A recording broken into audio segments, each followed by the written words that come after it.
आज के इस विशेष रक्षा बुलेटिन में हम एक ऐसे विषय पर चर्चा करने जा रहे हैं जो आने वाले समय में एशिया की पूरी राजनीति और सैन्य संतुलन को बदल सकता है।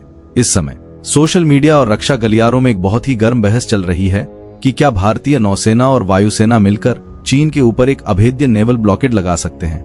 इस चर्चा को हवा तब मिली जब हाल ही में देश के भीतर ग्रेट निकोबार कंटेनर टर्मिनल के निर्माण को लेकर एक बड़ा रणनीतिक विवाद छिड़ गया।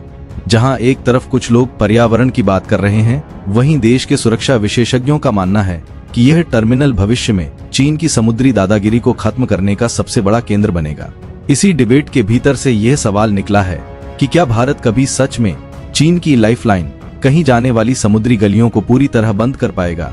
अगर हम चीन की आर्थिक और सामरिक बनावट को गहराई से समझें तो हमें पता चलता है कि भारत की ही तरह चीन भी अपनी ऊर्जा और औद्योगिक जरूरतों को पूरा करने के लिए पूरी तरह से अंतरराष्ट्रीय बाजार और समुद्री रास्तों पर निर्भर है।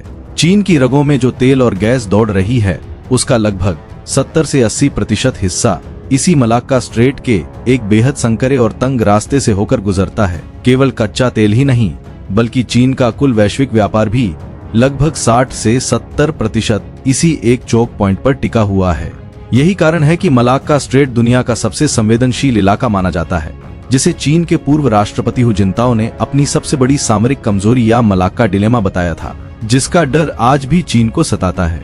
चीन ने इस खतरे से बचने के लिए पिछले 2 दशकों में खरबों डॉलर पानी की तरह बहाए हैं, लेकिन हकीकत यह है कि उसके पास मलाक्का का कोई ठोस विकल्प मौजूद नहीं है। चीन ने CPEC चीन पाकिस्तान आर्थिक गलियारा जैसा महत्वाकांक्षी प्रोजेक्ट शुरू किया, जो बलूचिस्तान के अशांत और खतरनाक पहाड़ों से होकर गुजरता है।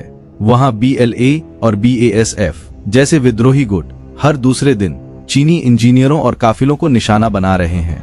इसके अलावा जिस विशाल मात्रा में चीन अपना व्यापार करता है, उसे सड़क मार्ग या रेल मार्ग से ढोना न केवल बहुत महंगा है, बल्कि तकनीकी रूप से भी असंभव है। वहीं सुंडा और लंबोक जैसे दूसरे समुद्री रास्तों की बात करें तो सुंडा स्ट्रेट में पानी की गहराई सिर्फ 20 मीटर के आसपास है, जहां से चीन के विशालकाय टैंकर नहीं निकल सकते। लंबोक का रास्ता इतना लंबा है कि वहां से जाने पर चीन को हर ट्रिप में 5 से 7 दिन की अतिरिक्त देरी होगी, जो युद्ध की स्थिति में उनकी अर्थव्यवस्था को बर्बाद कर देगी।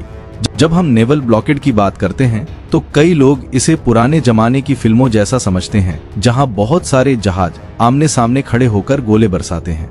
लेकिन आधुनिक युद्ध का स्वरूप पूरी तरह बदल चुका है। आज भारत को चीन की घेराबंदी करने के लिए मलाक्का के मुहाने पर अपने युद्धपोतों को खतरे में डालने की जरूरत नहीं है। भारत के पास दक्षिणी कमान में तैनात सुखोई 30 MKI जैसे घातक फाइटर जेट्स हैं, जो दुनिया की सबसे तेज क्रूज मिसाइल ब्रह्मोस से लैस हैं। इन विमानों को सिर्फ अंडमान के कैंपबेल बे जैसे उन्नत अड्डों पर तैनात करना है। वहां से पूरी मलाक्का स्ट्रेट हमारी मिसाइलों की मार्क रेंज के भीतर होगी। हाल ही में हमने ईरान के मामले में देखा है कि कैसे छोटे और सस्ते शाहिद ड्रोन्स ने लाल सागर में बड़े बड़े जहाजों की आवाजाही को रोक दिया। आज का युद्ध तकनीक का है और भारत इस तकनीक में चीन को उसी के घर के पास घेरने की पूरी काबिलियत रखता है। अंत में हमें यह समझना होगा कि भारत द्वारा नेवल ब्लॉकेड के विकल्पों पर विचार करना युद्ध का ऐलान नहीं, बल्कि अपनी डेटरेंस शक्ति को मजबूत करना है। जब तक चीन को यह डर नहीं होगा कि भारत उसकी समुद्री गर्दन दबोच सकता है, तब तक वह अपनी विस्तारवादी हरकतों से बाज नहीं आएगा।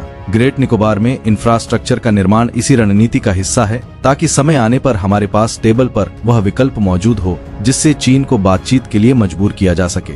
रक्षा और सामरिक महत्व के इन प्रोजेक्ट्स को बिना किसी देरी के पूरा करना अब भारत की पहली प्राथमिकता होनी चाहिए। आपको क्या लगता है कि क्या भारत को अपनी नौसेना की उपस्थिति हिंद महासागर के इन चौक पॉइंट्स पर और ज्यादा बढ़ानी चाहिए?